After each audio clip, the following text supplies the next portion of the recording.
Welcome to today's Explainer. We're jumping right into a really fascinating, honestly kind of frustrating question. Why is simply teaching people that drugs are dangerous almost never enough to actually stop them? Today, we're unpacking something called the Ecological Identity Model, or EIM for short. It's a total game changer for how we look at substance use prevention because it completely shifts the focus. Instead of just pointing fingers and blaming an individual's willpower, we're going to look at the complex, overlapping environments that actually shape their choices in the first place. Look, we've all seen those straightforward public health campaigns, right? You know the ones. They list out all the terrifying, catastrophic health risks of a certain substance. And for a long time, we've just assumed that human behavior comes down to personal knowledge or sheer willpower. We tend to think, well, if they only knew the risks, they'd obviously make a better choice. But as we're going to see today, that perspective totally misses the big picture. It completely ignores the actual soil in which human decisions are growing. Notice the contrast we're drawing here. The old-school individual blame approach basically just asks, why did this person make a bad choice? But the ecological perspective, it asks a much better question. What personal and environmental conditions shape the choices that were even available to them? It really drives home the reality that our conditions actually create our choices. So here is our roadmap for today's Explainer. First up, Rethinking Substance Use Prevention. 2. The Continuum of Support. 3. The Social Ecological Model. 4. The Ecological Identity Model. 5. We'll apply EIM to real life. And finally, 6. Building healthier communities. All right, let's dive into Section 1, Rethinking Substance Use Prevention. The absolute crucial takeaway here is that prevention isn't just handing out a glossy informational pamphlet. Information is fine, but it's just one tool in the toolbox. True prevention is this dynamic, ongoing community process. It's about actively altering the conditions that make harmful use likely in the first place. We're talking about strengthening protective factors, things like deep cultural connections, building safe recreational spaces, and fostering supportive relationships so that people actually have the scaffolding they need to thrive. Moving right along to Section 2, the Continuum of Support. So when we build this support, we have to figure out who we're serving based on their statistical level of risk, definitely not their moral worth. Think about it in 3 buckets. Universal prevention reaches absolutely everyone, like a broad school-wide curriculum. Selective prevention focuses on groups with an elevated risk, maybe youth dealing with housing instability. And then, indicated prevention zeroes right in on individuals who are already showing early high-risk behaviors, giving them targeted support before a full-blown disorder develops. Now, this second classification system shifts our focus. Instead of who, we're asking when the intervention happens. Timing is everything, right? Primary acts before problem even starts. Secondary is all about early identification the moment warning signs pop up. And tertiary steps in to reduce further harm after a serious problem has already established itself. Together, the who and the when weave together to form a really comprehensive safety net. Okay, Section 3, the Social Ecological Model. I love this tree metaphor because it perfectly illustrates that crises do not happen in a vacuum.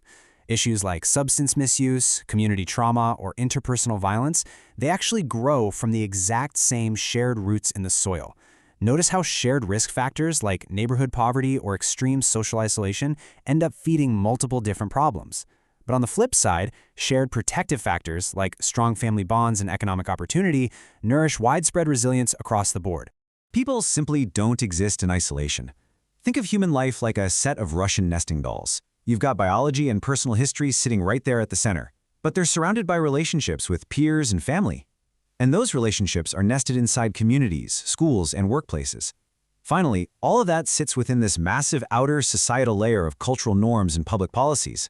The crazy thing is, every single one of those layers can either crank up the dial on risk or provide vital, life-saving protection. Which brings us to Section 4, the Ecological Identity Model itself. We really need to rethink the concept of belonging. It is not just some pleasant, warm and fuzzy extra. It functions as a deeply powerful, biological regulatory state. We are all constantly, actively monitoring our environments to see if we fit in. And here's the kicker. People will actually adjust their behavior, sometimes in incredibly harmful ways, the second they feel their group memberships are threatened. A lot of substance use gets entirely wrapped up in this desperate human need for pure acceptance or just getting some relief from feeling excluded. Now imagine the immense psychological stress generated by what we call cross-pressure. Picture a young person dealing with one strict set of expectations from their family. But then, they face a totally different set of unwritten rules from their peers.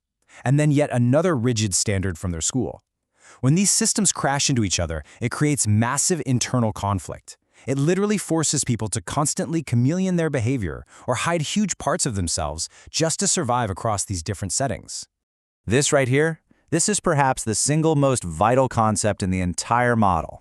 Even if someone totally understands the long-term, terrifying health risks of using a substance, they might just keep using it anyway if they think quitting carries an immediate, devastating ecological cost. Think about it. What if saying no to that drink actually cost them their only group of friends, their daily ride to school, or their one reliable source of emotional relief? Let's make this concrete in Section 5, applying EIM to real life. Let's put a face to all this theory and look at a 16-year-old student named Jordan. Now, Jordan recently started drinking on the weekends with an older crowd. An old-school, individual-only view would just label Jordan a bad kid or a rule breaker. But let's actually look at his ecology. At home, Jordan is bogged down with heavy family caregiving duties for his younger siblings. He has literally no transportation to join any positive after-school clubs. And that older peer group he's drinking with, well, they're the ones providing the rides, the attention, and the validation of his maturity that he desperately craves. Meanwhile, his school is just giving generic anti-drug presentations that completely ignore his actual day-to-day reality. So when we pause and ask this ecological question, the harsh reality of Jordan's situation just snaps into focus. We realize that for him, refusing that drink threatens his only reliable transportation, his closest friendships, and his access to a group that actually makes him feel seen and valued. That is a massive perceived ecological cost. Just telling Jordan, hey, alcohol's bad for your developing brain, doesn't give him a ride home, and it sure doesn't give him a safe place to belong. Finally, let's look at solutions in Section 6, Building Healthier Communities. By walking through these 6 analytical steps, we can map out the problem like a chain reaction. We start by looking at the environmental conditions, which shape how a person appraises their identity. That triggers those regulatory signals about fitting in, forcing them to weigh the social costs and cross-pressures. Ultimately, this calibrates their behavior, which then feeds right back into the cycle. Once we see this, we stop trying to just fix the broken person, and we start identifying exactly where their environment is failing them. For someone like Jordan, maybe that just means the school providing a late bus for activities, so he has a safe alternative way to belong. And look, this isn't just academic theory. Actual communities use tools like the Strategic Prevention Framework to make this a reality. Communities gather local data, build up their capacity, and then plan, implement, and evaluate real programs. It's a continuous, rolling cycle driven by cultural competence and sustainability. It is literally the ultimate blueprint for local leaders to tend to the roots rather than just trimming the leaves. I want you to really let this core principle sink in. It tells us, point blank, that if a healthier choice carries a sky-high social cost, like if getting sober means being totally alone, losing your friends, or losing your sense of identity, then education alone is never ever going to be enough to spark lasting change. We have to do the hard work of building better alternatives for people. So, I'm going to leave you with this final thought to challenge how you view human choices going forward.